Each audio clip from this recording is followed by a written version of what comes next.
Assalamualaikum warahmatullahi wabarakatuh. Maka pada pagi ini kita akan belajar pendidikan Islam tingkatan 5. Dalam bidang fiqh, pelajaran yang ke-13 muka surat 123, pelajaran 12 muka surat 99 perkahwinan. Okey ya. Pelajaran 12 perkahwinan. Jadi dalam pelajaran ini saya harap antara objektif pelajaran ialah kamu boleh mengingati apa maksud dalil perkahwinan. Kamu boleh menyatakan dalil perkahwinan, menyatakan hukum berkahwin, menyatakan hikmat berkahwin, menjelaskan golongan wanita yang haram dikahwin, dan menghuraikan syarat bagi setiap rukun nikah. Okey, pertama perkahwinan. Apa maksud kahwin? Kahwin ialah akad yang menghalalkan persetubuhan di antara lelaki dengan perempuan mengikut hukum syarak. Jadi segi ta'arif ini, perkataan kahwin merujuk kepada akad untuk menghalalkan persetubuhan antara lelaki dengan perempuan. Jadi kalau lelaki sama lelaki tak sah, perempuan dengan perempuan pun tidak sah, dan perkahwinan itu mesti dibuat mengikut hukum-hukum syarak ataupun peraturan-peraturan yang ditetapkan oleh syarak. Okey, di sini dalil untuk membuktikan kenapa kita berkahwin. Yang pertama sekali firman Allah Ta'ala, wa ankihul ayyama minkum wassalihina min ibadikum wa imaikum. Yang maksud, dan kahwinlah orang bujang daripada kalangan kamu dan orang yang soleh daripada hamba-hamba kamu, lelaki dan juga perempuan. Okay, dalam hadis ni Nabi beritahu, ya ma'syarasy syabab, wahai pemuda-pemuda, sesiapa daripada kalangan kamu ba'ah yang mampu untuk berkahwin, falyatazawwaj, maka hendaklah dia berkahwin. Ini dalil daripada hadis Nabi SAW mengenai dengan syariat berkahwin dalam Islam. Okay, hukum berkahwin. Apakah hukum berkahwin dalam Islam? Jadi hukum berkahwin dalam Islam terbahagi kepada 5 hukum. Pertama, harus. Kedua, sunat. Ketiga, wajib. Keempat, makruh. Dan yang kelima, haram. Jadi ada 5 hukum perkahwinan dalam Islam. Bila masa dia menjadi harus? Harus apabila tiada desakan atau halangan untuk berkahwin. Sunat bila? Sunat jika sekiranya dia mempunyai keinginan untuk berkahwin dan dia mampu menyediakan nafkah zahir dan batin. Okey, wajib bila? Wajib? Wajib jika sekiranya dia bimbang, ini seorang lelaki tersebut bimbang akan terjerumus ke dalam kemaksiatan sekiranya tidak berkahwin, dan dia mampu memberikan nafkah zahir dan batin. Jadi sini kata kuncinya dia bimbang terjerumus dengan maksiat. Berbeza dengan sunat. Sunat dia tidak bimbang terjerumus dengan maksiat walaupun dia mampu zahir dan batin. Di sini pun mampu zahir dan batin. Cuma beza antara wajib dan sunat ialah wajib apabila dia bimbang terjerumus dengan maksiat. Sunat tidak ada kebimbangan. Okay, yang keempat, makruh. Bila makruh? Dia ada keinginan untuk berkahwin tetapi dia tak mampu memberikan nafkah untuk pasangan dia, seperti dia mengidap mati pucuk ataupun penyakit. Ni berbeza dengan harus tadi. Okay, bila masa perkahwinan terjadi haram? Jika sekiranya perkahwinan tersebut bertujuan untuk menzalimi ataupun memudaratkan pasangan. Okay, hikmah perkahwinan. Apa hikmah ataupun kebaikan daripada perkahwinan? Maka dalam buku kamu ni diberikan 6 kebaikan. Jadi untuk hikmah ni kita tak perlu bimbangkan sangat, sebab hikmah ni dia tidak ada fakta. Dia bukan satu benda bersifat fakta. Kamu boleh bagi idea kamu sendiri. Cuma di sini pengarang bagi beberapa hikmah untuk dijadikan sebagai panduan lah. Yang pertama, memenuhi tuntutan batin yang merupakan fitrah manusia ataupun orang kata keperluan biologi, itu untuk melepaskan nafsu dengan cara yang halal. Yang keduanya, untuk melihara diri daripada keruntuhan akhlak dan pelbagai gejala sosial yang boleh mencemarkan maruah. Yang ketiga, memelihara keturunan yang baik untuk generasi yang akan datang. Yang keempat, mewujudkan ketenangan jiwa melalui hubungan jantina yang halal. Yang kelima, menghindari perbuatan seks secara bebas yang boleh membawa jangkitan penyakit. Dan keenam, menjalinkan hubungan persaudaraan antara kedua-dua belah keluarga, suami dan juga isteri. 4.26.5 untuk mengenal pasti golongan yang haram, wanita yang haram dikahwini. Maka dalam bab perkahwinan ni ada wanita yang kita haram kahwini dia. Jadi golongan wanita haram dikahwini ni sama ada selama-lamanya atau haram sementara. Jadi dia ada dua hukum. Haram sementara dan haram selama-lamanya. Jadi haram selama-lamanya ni ada 3 sebab. Pertama disebabkan oleh keturunan. Yang kedua disebabkan oleh penyusuan. Dan ketiga disebabkan oleh persemendaan. Persemendaan ini disebabkan oleh perkahwinan. Jadi haram kerana keturunan atau dikenali juga kerana nasab. Ini pertama ibu. Tak boleh kahwin dengan ibu. Kenapa? Sebab dia ibu kita. Yang keduanya nenek dan ke atas. Yang ketiga anak perempuan. Yang keempat cucu perempuan. Yang kelima adik-beradik perempuan seibu sebapa. Atau sebapa atau seibu. Seterusnya anak perempuan daripada adik-beradik lelaki. Atau adik-beradik perempuan. Sama ada seibu sebapa.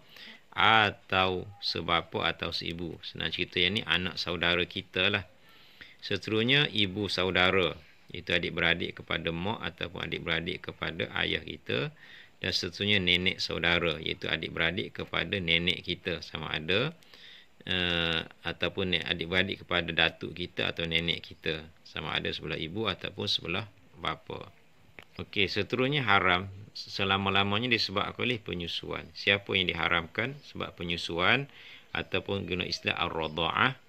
Pertama, ibu susuan. Itu kalau kita lelaki, ibu yang kita susukan dengan dia dulu, ibu yang kita susu daripadanya dulu, itu dikatakan ibu susuan kita. Maka tak boleh kahwin dengan dia. Okay, selain ibu susuan, siapa lagi? Ibu bagi ibu susuan. Ibu bagi suami ibu susuan dan ke atas. Faham tak? Ibu bagi suami ibu susuan maknanya nenek ataupun ibu kepada bapa susuan kita tu. Okey, anak-anak ibu susuan, adik-beradik susuan. Sebenarnya ni sama je lah. Anak-anak ibu susuan tu automatik dia adalah adik-beradik susuan. Kemudian anak saudara daripada adik-beradik susuan, adik-beradik ibu susuan, adik-beradik bagi suami ibu susuan. Jadi umumnya antara keturunan dan penyusuan ni sama. Benda ataupun golongan wanita yang diharamkan disebabkan oleh keturunan, maka dia juga diharamkan disebabkan oleh penyusuan. Benda yang sama sahaja. Contoh di sini ibu kita, maka di sini ibu susuan. Di sini nenek kita, di sini dia kata ibu bagi ibu susuan. Maknanya nenek kita lah, nenek susuan kita. Seterusnya diharamkan selama-lamanya ini disebabkan oleh persemendaan. Apa dia persemendaan? Persemendaan ini adalah disebabkan oleh berlakunya perkahwinan dan juga persetubuhan. Yang pertama ibu tiri dan ke atas. Jadi kalau ayah kita kahwin dengan seseorang dan dia telah melakukan dan dah berkahwin dengan perempuan tersebut, maka kita tak boleh kahwin dengan perempuan tersebut sebab dia adalah ibu tiri kepada kita ataupun dia adalah isteri kepada bapa kita. Yang keduanya ibu mentua, kita tak boleh kahwin lah dengan ibu mentua kita. Anak tiri, jadi anak tiri ni ada not sikit apabila ibunya telah disetubuhi. Jadi dalam kes ni, kalau anak tiri yang ibu dia tu telah kita setubuhi, kita tak boleh kahwin. Tapi kalau anak tiri yang ibu dia belum kita setubuhi, kita boleh kahwin. Contohnya kita kahwin dengan A, ada anak tiri B. Okey, setelah kita kahwin dengan A, tiba-tiba kita berkenan kepada B, anak kepada A tadi, sedangkan kita belum melakukan persetubuhan dengan A, maka kita boleh ceraikan A dan kita boleh kahwin dengan B dengan syarat kita belum menyetubuhi A. Itu dikatakan anak tiri. Kalau okey, menantu perempuan dan ke bawah. Jadi tak boleh kahwinlah dengan menantu dengan isteri kepada anak kita ataupun isteri kepada cucu kita. Jadi ini 3 golongan diharamkan selama-lamanya disebabkan oleh keturunan, penyusuan dan juga persemendaan. Yang keduanya haram sementara. Haram sementara ni maksudnya selagi mana halangan sebab itu wujud, maka kita tak boleh kahwin. Setelah halangan atau faktor itu hilang, maka kita boleh kahwin dengan perempuan tersebut. Yang pertama, mengahwini perempuan yang ada hubungan nasab dengan isteri dalam satu masa. Contohnya macam ni. Nasab ni ialah yang mahram. Contohnya kita kahwin dengan kakak. Kita tak boleh kahwin dengan adik dia jika sekiranya kakak dia masih lagi menjadi isteri kita. Jadi setelah kita ceraikan kakak dia, kita habis iddah dengan kakak dia, jadi kita boleh kahwin dengan adik dia balik. Jadi maknanya kita tak boleh himpun dalam satu masa. Yang keduanya, perempuan masih isteri orang. Yang ketiga, perempuan musyrik sehingga dia masuk agama Islam. Yang keempat, isteri yang telah ditalak 3. Isteri kita cerai dengan talak 3, maka kita tak boleh kahwin dengan dia sementara sebelum dia berkahwin dengan lelaki yang lain. Kemudian dia melakukan persetubuhan dengan suami yang baru, dia bercerai dengan suami yang baru, dia habis iddah dengan suami yang baru. Jadi bila dia dah kahwin dengan suami lain, melakukan persetubuhan dengan suami lain, bercerai dengan suami yang baru tersebut dan habis iddah, baru kita boleh kahwin dengannya kembali. Sebab apa? Sebab dia diharamkan sementara.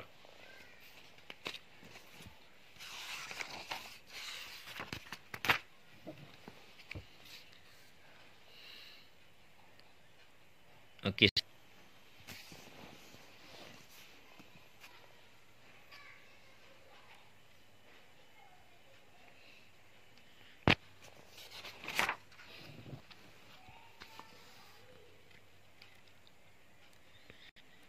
Apa syarat bagi isteri? Siapa isteri? Isteri ni perempuan yang dikahwini oleh seseorang lelaki. Jadi syarat bagi isteri ni lebih kurang sama dengan syarat bagi suami tadi. Pertama, Islam. Yang kedua, perempuan yang telah dikenal pasti. Yang ketiga, bukan mahram kepada bakal suami. Yang keempat, bukan dalam keadaan ihram haji atau umrah. Dan yang kelima, bukan isteri orang ataupun bukan dalam iddah talak raj'i. Nanti kita akan bincanglah apa dia talak raj'i. Seterusnya kita akan perincikan rukun yang suami, isteri, saksi tak terus lagi, kita bincang wali dahulu. Okey, syarat bagi wali. Wali ni siapa wali? Wali ni orang yang kelayakan, yang kuasa, power untuk menikahkan pengantin perempuan ataupun orang bertanggungjawab kepada pengantin perempuan. Siapa dia? Apa syarat dia? Syarat pertama, Islam, lelaki, baligh, berakal, adil. Adil ni makna dia tidak melakukan dosa besar ataupun dia tidak berterusan melakukan dosa-dosa kecil. Yang keenam, merdeka. Yang ketujuh, tidak dalam ihram haji atau umrah. Yang kelapan, tidak dipaksa. Yang kesembilan, tiada penyakit yang mencacatkan fikiran seperti dia nyanyuk ataupun dia gila. Yang kesepuluh, mampu memelihara dan menguruskan hartanya. Ini maknanya saksi tersebut bukan seorang yang bodoh. Bukan saksi, makna wali tersebut, bukan saksi tapi wali. Maknanya wali tersebut bukan seorang yang sapeh ataupun seorang yang bodoh.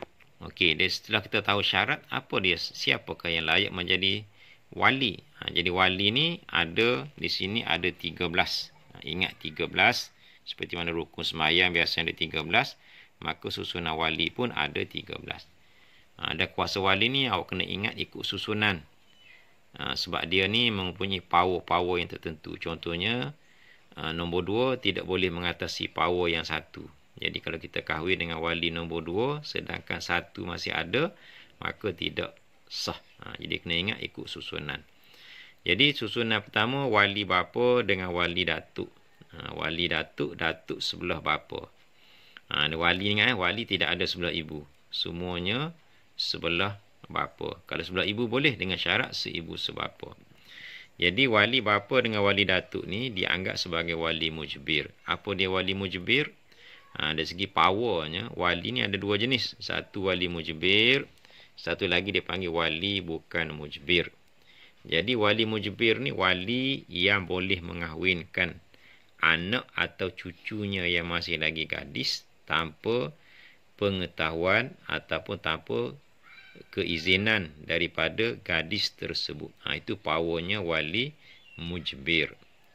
Okey, itu. Jadi wali mujbir ni siapa? Bapa dengan datuk sahaja.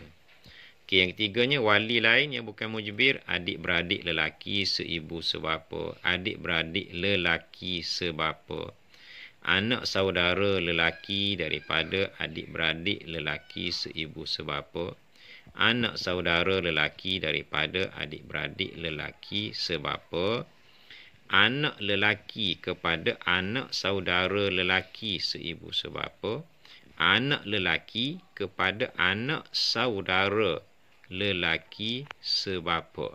Anak lelaki kepada anak saudara lelaki sebapa. Maknanya cucu lah. Senang cerita.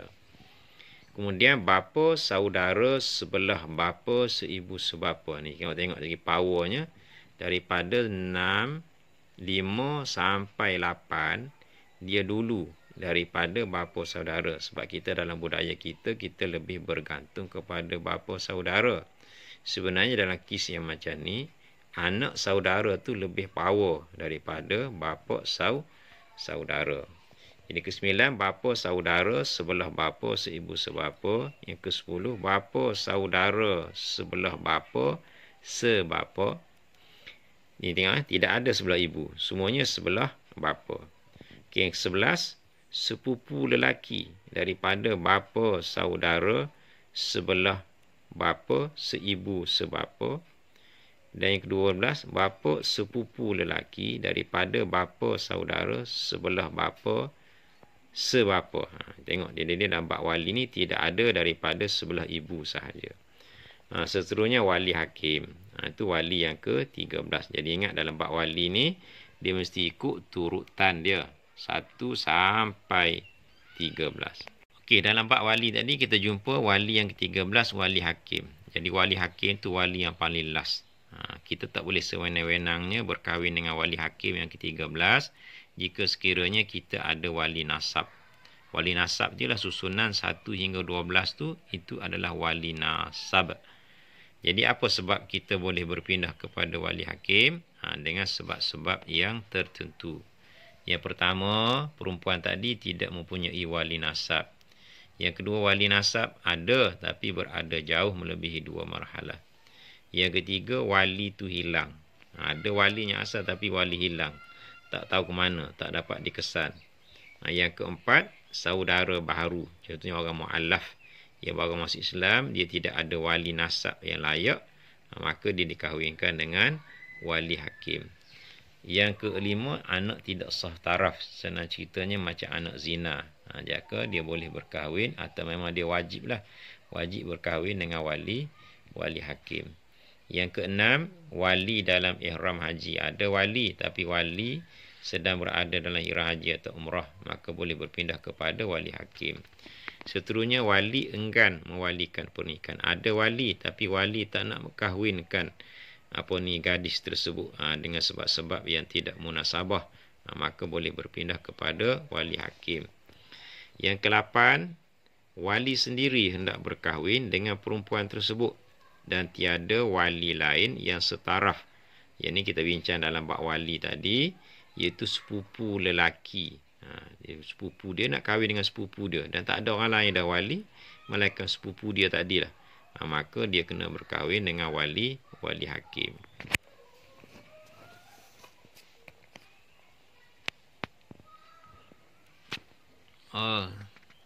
Okey.